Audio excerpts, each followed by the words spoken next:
सूचित करना है कि निम्नलिखित स्थगन प्रस्ताव की सूचना प्राप्त हुई है। प्रदेश में राजीव गांधी युवा मित्र योजनागत रोजगार प्राप्त शिक्षित युवकों की सेवाएं समाप्त करने से उत्पन्न स्थिति विषयक स्थगन प्रस्ताव निम्नलिखित माननीय सदस्यों से प्राप्त हुए हैं। श्री हरिमोहन शर्मा, श्री अमित चाचाण, श्री अमीन कागजी, श्री अनिल कुमार शर्मा, श्री रोहित बोहरा, श्री लक्ष्मण, श्री विद्याधर सिंह, श्री वीरेंद्र सिंह, सुश्री रीटा चौधरी, श्री राजकुमार रोत। नंबर 2, श्री हनुमान बेनीवाल सदस्य की ओर से प्रदेश में अघोषित बिजली कटौती से आम उपभोक्ता की हो रही परेशानी के संबंध में उपरोक्त प्रस्ताव ऐसे नहीं है कि सदन की पूर्व निर्धारित कार्रवाई को रोककर इन पर विचार किया जाए, अतः इन पर अनुमति देने में असमर्थ हूं।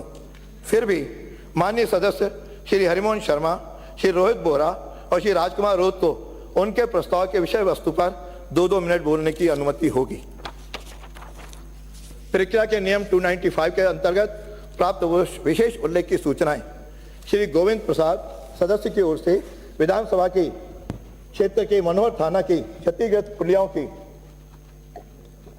मरम्मत कराए जाने के संबंध में श्री रितु बानावत सदस्य की ओर से जिला धौलपुर एवं भरतपुर की जाट जाति के केंद्र की भांति अन्य पिछड़ा वर्ग की अधिकृत सूची में शामिल किए जाने के संबंध में श्री अमीर सिंह भायल सदस्य की ओर से विधानसभा क्षेत्र सिवाना की तहसील सिवाना, समधड़ी और सिंधरी के क्षेत्र को खनिज विभाग जालोर से जिला बाड़मेर या नवसृजित जिला बालोतरा के अधीन करने के संबंध में श्री अर्जुन लाल सदस्य की ओर से निजी कंपनियों द्वारा छोटे किसानों के खेतों में बिना किसी मुआवजे के उच्च क्षमता की विद्युत लाइनें खींचे जाने के संबंध में श्री फूल सिंह मीणा सदस्य की ओर से प्रदेश में पैराफेरी क्षेत्रों में वर्षों से बसी कॉलोनियों में पट्टा जारी नहीं किए जाने के उत्पन्न स्थिति के संबंध में श्री चेतन पटेल कोलाना सदस्य की ओर से प्रदेश में अनुसूचित जाति व अनुसूचित जनजाति के छात्र छात्राओं की बकाया छात्रवृत्ति का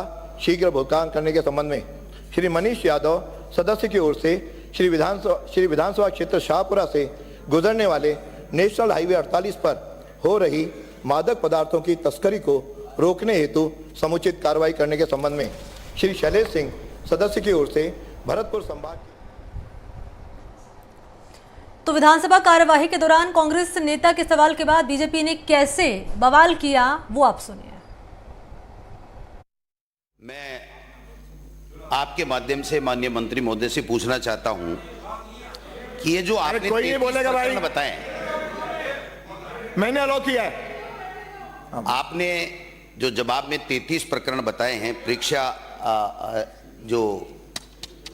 परीक्षा पत्र जो आउट हुए हैं उसमें पूर्व सरकार के कितने हैं और उससे पूर्व भारतीय जनता पार्टी के सरकार के समय में कितने पेपर लीक हुए थे, और ये जो एक प्रकरण है ये कौन सा प्रकरण है जिसका चालान नहीं हुआ? यानी एक माननीय अध्यक्ष महोदय, माननीय अध्यक्ष महोदय, तो ये किस भी आप बोल रहे हैं, खुद के ऊपर आ रहे हैं। सबसे बड़ा अपराधी तो यही है,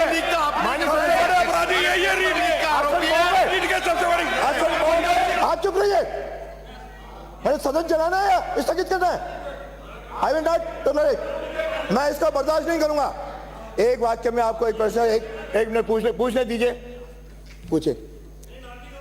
भारतीय जनता पार्टी की सरकार 13 से 18 के बीच में कितने पेपर लीक हुए और पिछली सरकार में कितने पेपर लीक हुए, और ये जो एक प्रकरण है इसकी जांच कहां तक पहुंची, कितने मुलजिम गिरफ्तार हुए और इस जांच को कब तक आप पूरा कर देंगे? बैठिए, आगे प्रश्न, हाँ उत्तर दिए।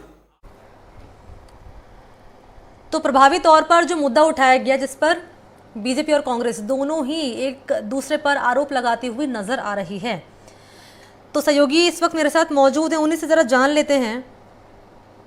वीरेंद्र का रुख करना चाहेंगे, वीरेंद्र जयपुर से मौजूद है, इसके अलावा सोमू आनंद भी इस वक्त मेरे साथ जुड़ चुके हैं। पहले वीरेंद्र का हम रुख करना चाहेंगे। वीरेंद्र, क्योंकि 31 जनवरी तक ये कार्यवाही जारी रहेगी, क्या लगता है कि प्रभावी तौर पर जो मुद्दा पेपर लीक का आज उठाया गया है वो आगे भी जारी रहेगा विपक्ष की ओर से?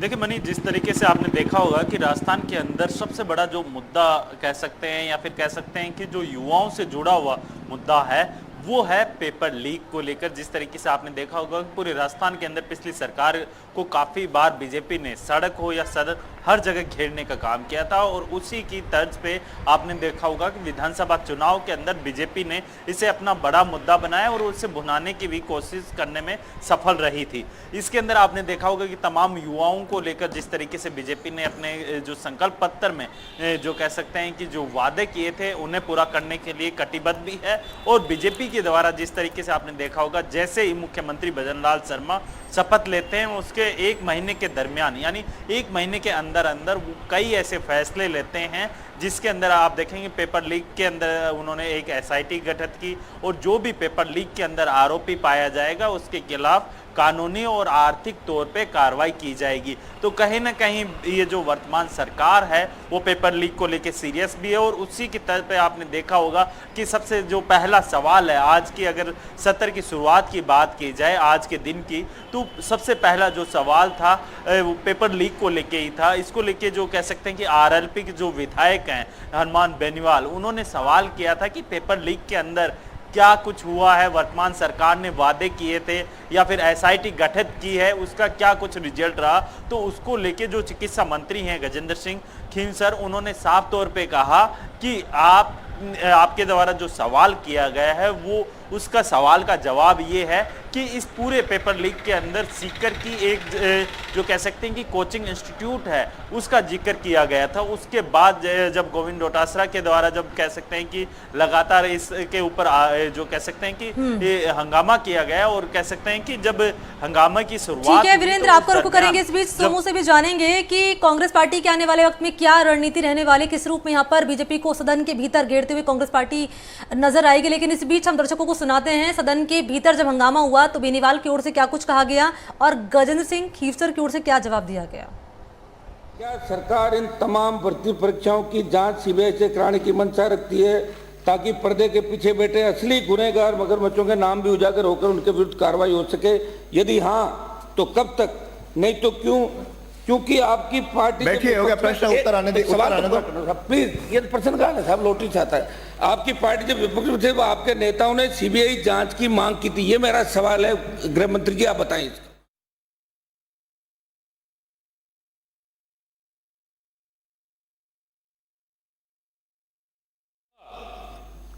दिसंबर को एसआईटी गठित की और एंटी गैंगस्टर्स की भी गठित की। एसओजी और एसआईटी जो है अभी 1 महीने पहले गठन हुआ है, वो साथ काम कर रही हैं, वो अपना कार्रवाई कर रही है, और अगर वो उचित समझेंगी तो उसको सीबीआई के भेजने के लिए वो जो उनकी जांच करेंगे अधिकारी करेंगे। वो 15 दिसंबर को माननीय मुख्यमंत्री जी ने शपथ ग्रहण करी और 16 दिसंबर को एसआईटी गठित की और एंटी गैंगस्टर्स की भी गठित की। एसओजी और एसआईटी जो है अभी 1 महीने पहले गठन हुआ है, वो साथ काम कर रही हैं, वो अपना कार्रवाई कर रही है, और अगर वो उचित समझेंगी तो उसको सीबीआई के भेजने के लिए वो जो उनकी जांच करेंगे अधिकारी करेंगे, वो उचित कार्रवाई करके हमें जब रिपोर्ट पेश करेंगे उसके आगे कार्रवाई करेंगे।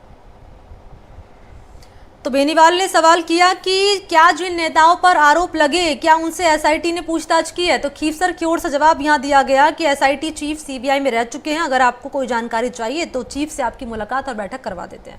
तो सवाल मेरा सोमू आनंद से ये था कि क्योंकि विधानसभा की कार्यवाही सोमू 31 जनवरी तक जारी रहेगी, तो कांग्रेस पार्टी की क्या रणनीति रहने वाली है? क्या पेपर लीक का मुद्दा उठाया जाएगा या किसी और मुद्दे को लेकर भी कांग्रेस पार्टी यहाँ पर घेरेगी?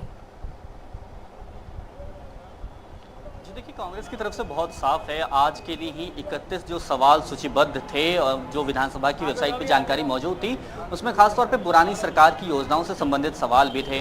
और हमने ये देखा कि गोविंद सिंह डोटासरा जो कि विपक्ष की तरफ से कांग्रेस की तरफ से काफ़ी आक्रामक रूप से कमान संभाल रहे हैं विधानसभा में, आज भी पेपर लीक के मुद्दे पर उन्होंने सवाल किया, जबकि हालांकि उनका सवाल आज उस मामले में सूचीबद्ध नहीं था, लेकिन उन्हें विधानसभा अध्यक्ष वासुदेव देवनानी ने इस बात के लिए अलाउ किया कि वे सवाल पूछ सकते हैं। तो उन्होंने ओपीएस को लेकर के, ओल्ड पेंशन स्कीम को लेकर के, चिरंजीवी योजना को लेकर के, और उसके साथ साथ पेपर लीक की जो घटनाएं हैं उसके साथ साथ इंदिरा गांधी स्मार्टफोन स्कीम जो कांग्रेस सरकार की थी उस पर मौजूदा सरकार का क्या स्टैंड रहने वाला है, इससे जुड़े हुए कई सवाल पूछे हैं। विपक्ष इस बात की कोशिश में है कि जिन योजनाओं के सहारे वह पिछली बार चुनाव में गई थी कांग्रेस पार्टी, उन योजनाओं के को लेकर के सरकार का क्या रुख है, इस पर अधिक से अधिक सवाल पूछे जाएं। और वही सवाल विपक्ष के अलग अलग नेताओं ने लगाए हैं, चाहे वो गोविंद सिंह डोटासरा हो, इंदिरा मीना हो या फिर इस तरह के जो भी विधायक हैं।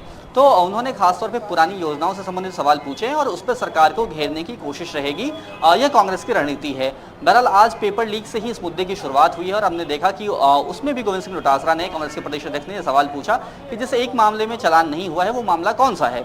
तो बहुत साफ चीजें रहने वाली। और उन्होंने इस बात का भी जिक्र किया कि जो पिछली सरकार थी, यानी कि कांग्रेस की सरकार से पहले जो सरकार थी, उसमें कितने पेपर लीक हुए इसकी भी जानकारी दी जाए, क्योंकि अभी जो मामले बताए गए हैं वो 2014 के बाद से बताए गए हैं। करीब 3 दर्जन जो मामले हैं, तो उसमें पूर्ववर्ती सरकार के कितने हैं और जो पिछली कांग्रेस सरकार है उसके कितने हैं, इसके बारे में जानकारी मांगी गई थी। तो जाहिर है कि कांग्रेस अपनी तरफ से पूरी तरह से आक्रामक रहने वाली है और 70 की जो संख्या है वो संख्या भी पिछले कई बार के मुकाबले जो है विपक्ष की वो काफी मजबूत संख्या है, उसके सहारे सरकार को घेरने की कोशिश रहेगी।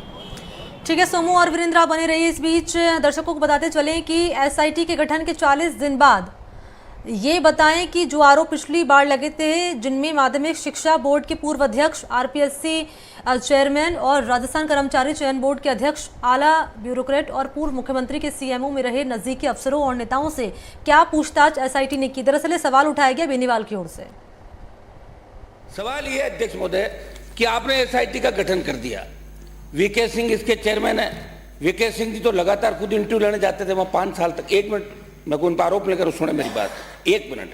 आपने एसआईटी गठन करने के 40 दिन बाद आप ये बताएं कि जो आरोप पिछली बार लगे थे माध्यमिक शिक्षा बोर्ड के पूर्व अध्यक्ष पे, DP Jaroli, RPC chairman, Rajasthan कर्मचारी चयन बोर्ड के अध्यक्ष और आला ब्यूरोक्रेट, पूर्व मंत्रियों ने पूर्व मुख्यमंत्री के सीएमओ मेरे नजदीकी अफसरों और नेताओं से क्या एसआईटी ने पूछताछ की? क्या जिन पर आपकी पार्टी भाजपा के वरिष्ठ नेताओं ने आरोप लगाए, यदि किए तो किन किन लोगों से एसआईटी ने पूछताछ की और नहीं की तो उन्होंने पूछताछ क्यों नहीं की? ये मेरा सवाल है मंत्री जी। कम से कम एसआईटी की बैठिए, हो गया प्रश्न आ गया। एसआईटी के जो चीफ हैं वो सीबीआई में रह चुके हैं। यदि मान्य सदस्य को कोई पर्टिकुलर मामले के अंदर कुछ आपको कुछ डेटा चाहिए तो आज ही एसआईटी के साथ आपकी मीटिंग करा देंगे और आप उसके बारे में डिस्कशन कर सकते हैं। तो यहाँ पर आपने सुना इस बात का सवाल, अभी यही जानकारी आप तक मैंने पहुँचाई थी कि बेनीवाल ने क्या सवाल उठाए हैं और गजेंद्र सिंह खीवसर की ओर से क्या जवाब इस मामले पर, इस सवाल पर दरअसल क्या दिया गया है। वीरेंद्र लगातार बने हुए हैं, सोमू लगातार बने हुए हैं। वीरेंद्र के पास हम दर्शकों को लिए चलते हैं। वीरेंद्र, हम लगातार यहाँ पर देख रहे हैं कि समय समय पर नाथी का जो बाड़ा है ये हमेशा बीजेपी की ओर से उठाया गया कांग्रेस पार्टी को घेरने के लिए। तो क्या लगता है कि आने वाले वक्त में हम यही तस्वीर देखेंगे क्या विधानसभा के भीतर वीरेंद्र, कि जब जब कांग्रेस पार्टी सवाल उठाएगी तो बीजेपी नाथी का बाड़ा कहकर घेर लेगी?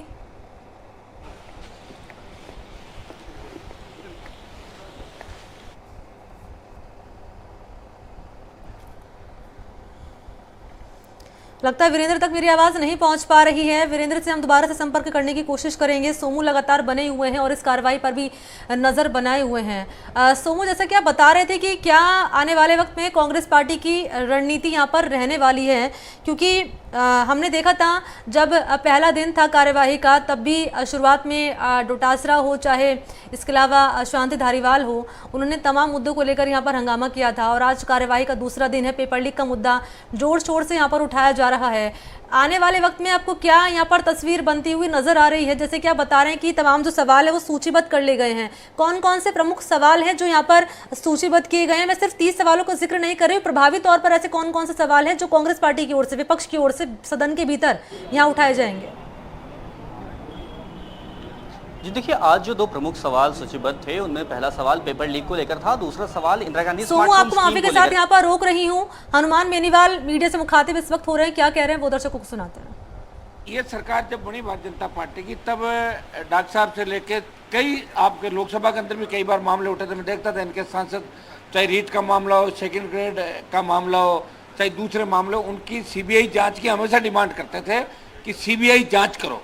और जैसे ये सरकार बनी तो इन्होंने एसआईटी का गठन किया। करीब आधा दर्जन से ज़्यादा भर्तियां हैं जिनकी एसआईटी जांच करेगी।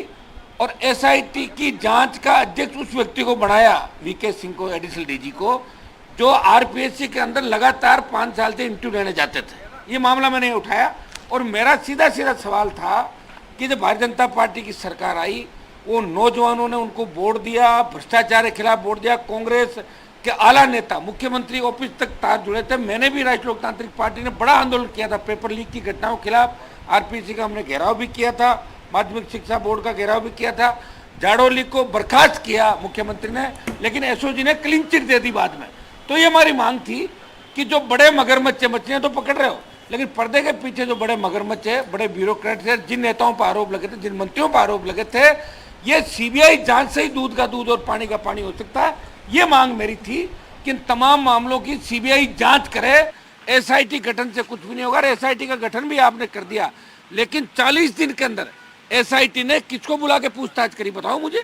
एक भी बड़े व्यक्ति को बुला के एसआईटी ने पूछताछ नहीं करी। और संजय सोत्री जो आरपीएससी के चेयरमैन है, जो मुख्यमंत्री के यहाँ बड़े पुलिस के अधिकारी थे, और करीब करीब वो ये कहते क्या कर लेंगे, मेरा सारा पुलिस मुख्यालय मेरी जेब के अंदर है।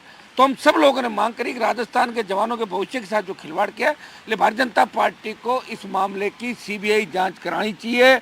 मेरे पास एक कागज भी है, ये शिवा शर्मा जो 2018 के अंदर तहसीलदार बने थे, इनके जब आपके ये शिव सिंह राठौड़ चेयरमैन बने 21 में कार्यवाहक, तब इन्होंने कहा कि मैं आपको एसडीएम बना दूंगा।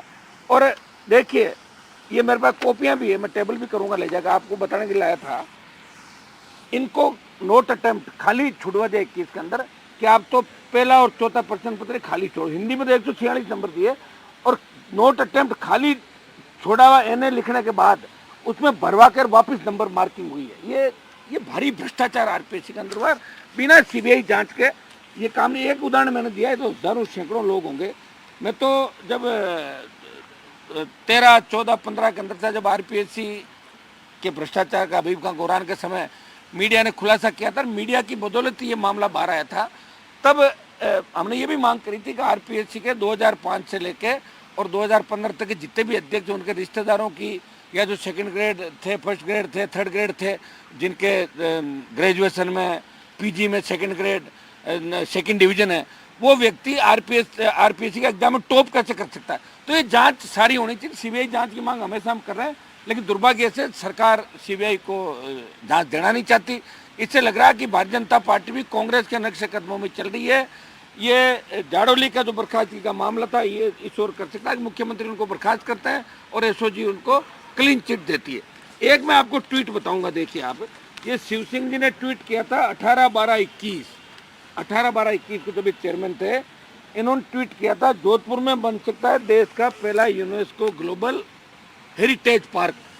और ट्वीट करने के बाद अपने ट्विटर हैंडल पर, जब ये चेयरमैन थे, थोड़े दिनों बाद जब मुख्य परीक्षा हुई 21 की, उसमें यह सवाल आ गया था, 10 में से 10 नंबर इनके लोगों को मिले और बहुत से लोग आरएस बने थे। आप ये बताएं, अरबों खरबों रुपए कमा के जो आदमी अब चले गए, अब पॉलिटिक्स में आ जाएंगे, टिकट मांग लेंगे, तो फिर कैसे आप ये मानोगे कैसे मिलाजुली का खेल है। जो मैं आरोप लगा रहा था कि कांग्रेस भारतीय जनता पार्टी मिले, अगर मिले हुए नहीं होते तो आज सदन के अंदर बीजेपी को ये घोषणा करनी चाहिए कि हम इन मामलों की सीबीआई जांच कराएंगे। राष्ट्रीय लोकतांत्रिक पार्टी बड़ा आंदोलन करेगी, पुरजोर तरीके से राज्यपाल के अभिभाषण में वापस हम इस मामले को उठाएंगे। एक बार सड़क पर भी आ जाओ, हम सड़क पर भी लड़ेंगे, राजधानी को घेरेंगे, नौजवानों के हितों पे कुठाराघात नहीं होने देंगे। आगे की क्या रणनीति रहने वाली है बेनीवाल साहब आपकी? देखिए मेरी रणनीति आगे, जब राज्यपाल का अभिभाषण होगा, मैं इस जवाब जो दिया उससे संतुष्ट नहीं हूँ। मैं मुझे कह रहे थे मंत्री जी जो मुख्यमंत्री की तरफ जवाब दे रहे, उन्होंने कहा कि आप एसआईटी के एडिशनल डीजी के साथ बैठ के आप बता दें। अब मैं थोड़ी बात करूंगा बैठ के, उन्होंने कहा ये मेरा काम नहीं है। हम तो कह रहे हैं सीबीआई जांच कराएं। सीधी सीधी हमारी मांग है कि आप 2, 3, 4 किसी भी 3-4 एग्जाम की सीबीआई जांच करा लो।